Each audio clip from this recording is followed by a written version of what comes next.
ফেরেশতারা জবাব দেন, না রব্বুল আলামিন, তোমাকে তারা দেখে নাই। আল্লাহ পাক বলেন, যদি আমারে তারা দেখতো তাহলে কি হতো?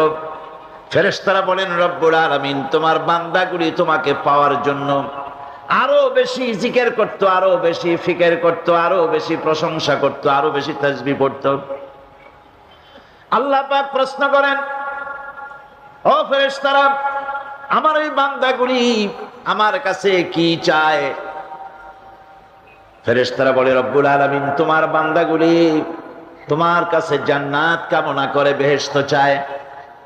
আল্লাহ পাক বলেন, ফেরেশতারা, তারা কি আমার বেহেশত দেখেছে?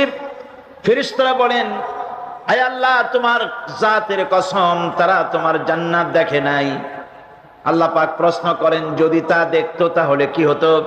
ফেরেশতারা বলে, রব্বুল আলামিন, তাহলে ওই জান্নাত পাওয়ার জন্য তারা প্রতিযোগিতা করত। আল্লাহ পাক এরপরে প্রশ্ন করেন, ফেরেশতারা, আমার এই বান্দাগুলি কিসের থেকে আমার কাছে আশ্রয় চায়, কান্দে কেন? ফেরেশতারা বলেন, রব্বুল আলামিন, তোমার বান্দারা তোমার জাহান্নামের আগুন থেকে মুক্তি চায়।